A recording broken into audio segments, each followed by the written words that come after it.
Hello Sagittarius, Sun, Moon Rising, and Venus signs. Kamusta kayo? Sana po'y nasa mabuti kayong kalagayan. Welcome back po sa Star Tarot. At kung bago kayo rito, welcome din po kayo. Please subscribe, like, share my videos, and leave me a comment kung nakaresonate kayo. Thank you. Sag, first card ninyo, Justice. We have Ace of Wands, napakaganda. So we have Nine of Pentacles, beautiful. So Justice, you are getting what you deserve. Okay? Baka meron kayong pinaglalaban dito. Maybe karapatan ninyo bilang empleyado, or karapatan ninyo bilang kayo ay ang negosyante, or kung ano ba no, ang inyong, ano man ang inyong pinaglalaban dito. Justice will be served. Okay, justice will be served. So rest assured na kung ano itong you are fighting for, ano itong kiniklaim ninyo, no? Ay yan ay makukuha mo. Yan ay mataas ang tsansa na yan ay maipapanalo mo. Okay? So we also have the Ace of Wands. So this is new beginning energy. It's Ace of Wands and this is an offer para sa'yo. Ito yung kamay, 'di ba? Merong binibigay sa iyo. So this is an opportunity, an offer of an opportunity para sa iyo, no? Pwedeng yung opportunity na to could be related to trabaho, to new career, 'di ba? Pwedeng ganoon na linked ito, no, sa inyong creativity, linked ito sa inyong mga talents, no, na mabibigyan siguro ng pagkakataon para ma-express ninyo, magawa ninyo, yung ganon. So, we also have the Nine of Pentacles. So, this is luxury, no? Luxury. Siguro, meron dadating na, parang harvest time na ninyo ito eh. So, meron dadating na pera, 'di ba? Merong dadating na pera, and yung dadating na pera na to, you know, it's going to give you an opportunity na maging komportable na ang pamumuhay ninyo. Magkakaroon na kayo ng kasaganaan sa pera, 'di ba? You're going to experience prosperity and abundance. Kaya napaka swerte ninyo sa ngayon. Kasi yung fruit of your labor, no? Ito na, yung bunga nito mapapa sa iyo na, no? May experience mo na yung maluwag na pamumuhay. So, what else? We have winning. Wow. So, may panalo. Sooner or later, luck comes to everyone. So, don't spend everything at once. So, sooner or later, diba? Siswertehin na kayo. At magkakaroon din kayo ng panalo. Diba? Kung ano man ang mga tinatayaan ninyo. No? This is a windfall of money na dadating. Kaya magkakaroon kayo ng pagkakataon na talagang maging masagana, no? Pagdating sa pera. At saka, ang reminder din lang sa inyo dito, don't spend everything at once. Diba? Huwag namang ubusin. Kesyo napanalunan. Kesyo blessing ito na biglang dumating. Pwede nang gastusin lahat. Diba? Huwag naman. Kasi sayang din. Sayang din. Binigyan kayo ng pagkakataon na ma-experience niyo yung magkaroon ng maraming pera. So, make sure, no, na meron kayong maitatabi para sa future ninyo. Meron kayong ma-share din sa iba. Meron kayong ma-donate. Yung ganon, makakatulong. Yung ganon, ano. At saka yung merong,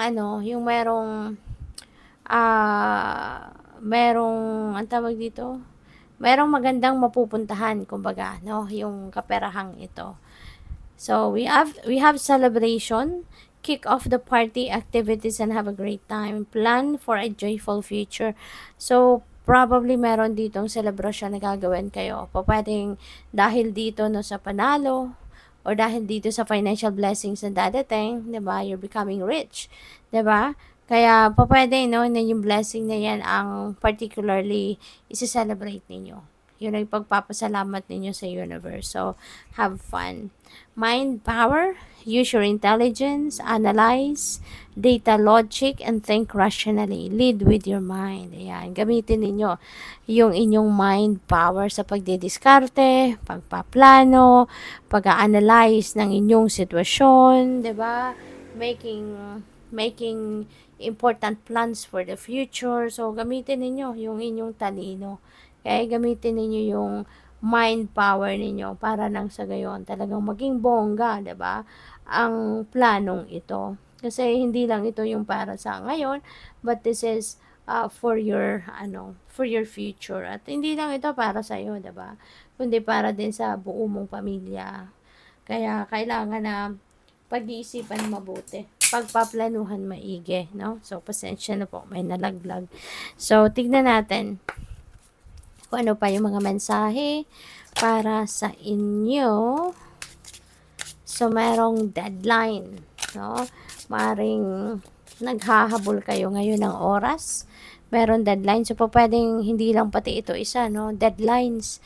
So, maaring marami. 'Di ba? Maaring marami kayong task siguro na kailangan mong habulan matapos maabot mo yung deadline nito. You know? So, ask for help.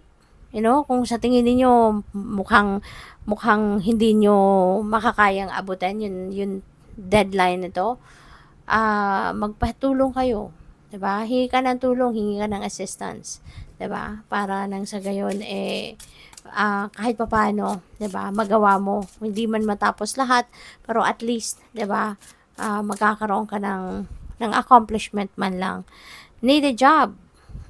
Unemployment, baka ang iba sa inyo dito nawalan ng trabaho, you know? Baka unemployed ang iba sa inyo sa ngayon for whatever reason, no? Kaya good luck sa iyo, no? Maghahanap ka ng trabaho for sure. And you know what? Pupwedeng ah pupwedeng meron ka ng, baka magkakaroon ka na ng trabaho, 'di ba? We have an ace of wands. So merong offer na dadating, 'di ba? So baka ngayon, baka ito na yung pagkakataon mo na magawa mo na yung passion mo, 'di ba? Baka ngayon, ito na yung opportunity na dadating sa iyo wherein magkakatrabaho ka na, tapos ang magiging trabaho mo kung ano yung love mong gawin, 'di ba? Kung ano yung alam mo yun, yung interest mo talaga. Maaring yun naman ang magagamit mo, 'di ba? Para sa trabahong ito. So, could be a blessing in disguise, 'di ba? Na kung kunyari, baka kunyari na-terminate ka sa trabaho mo, inalis ka sa trabaho mo, na-lay off ka, or po pwedeng ikaw mismo nag-resign, 'di ba? So, it's maybe because, 'di ba, meron na talaga nakahandang bagong trabaho para sa iyo. Meron na naghihintay. And in order for you to accept this opportunity, or for you to be able to welcome new job, kailangan mo talaga na maalis ka muna doon sa dati mong trabaho. 'Di ba? Mawala ka muna or mawala muna sa iyo, 'di ba, yung current mong trabaho. Kasi hindi po pwede na sabay, 'di ba? Or itong dalawang trabaho, maaring imposible pagsamahin, 'di ba? Or pagsabayin. Kaya talagang sadyang ganoon, ano? When there is an ending, there is a beginning, no?